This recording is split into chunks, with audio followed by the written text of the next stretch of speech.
Hi guys, welcome back to our YouTube channel. Welcome back to Malangan Ranch.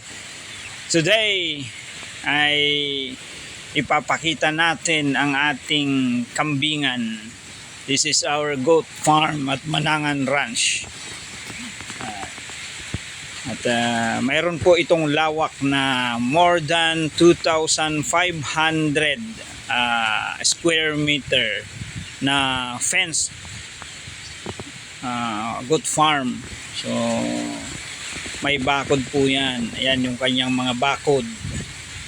At ang ating mga kambing ay naka free range dito. Ayan. So marami pong damo dito na tumutubo dahil inaalagaan din natin yung mga damo dito. Pinatutubo natin before the onset ng rainy season. Pinabubunga din natin ng maayos yung mga damo dito para mayroong continuous na tumutubo sa ating goat farm. Very challenging naman kahit saang mga kambingan o goat farm ang tag-ulan, pero dito pinaghandaan natin. Ayan, pero hindi pa rin po tapos yung ating goat house. Wala pa po siyang dingding. Ayan, yung ating mga kambing ay nilalamig tuwing gabi. At ang advantage lang dito ay maganda yung terrain ng pinaglagyan natin ng ating kambingan. May mataas talaga na structure, mataas na underground, para hindi talaga maamoy ng ating mga kambing yung kanilang mga dumi. Yan yung ating kambing.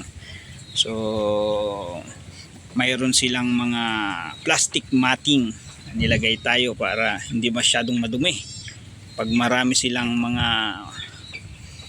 ibak. So magaganda na rin po yung lahi ng ating mga kambing dahil unti-unti in-upgrade natin sila. So galing po yan ng native, tapos kumuha lang po tayo ng malaking ganador.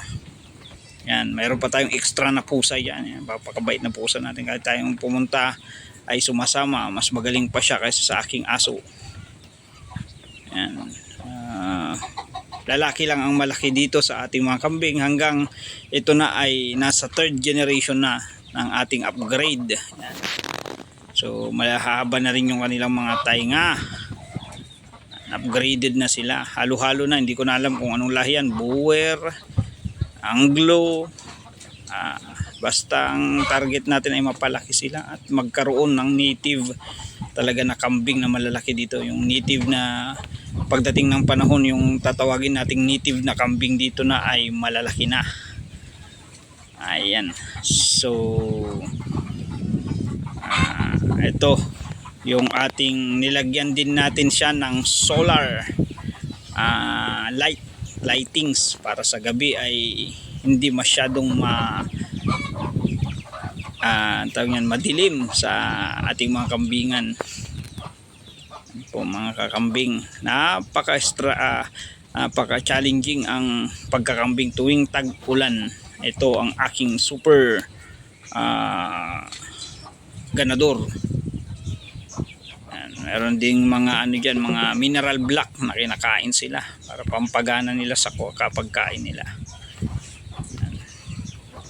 So tuloy lang tayo mga kakambing, lalo na ngayong tag-ulan. Tuloy-tuloy lang ang laban ng mga magkakambing. Kahit mahirap, pagdating ng tag-araw, paldo tayo. Ayan.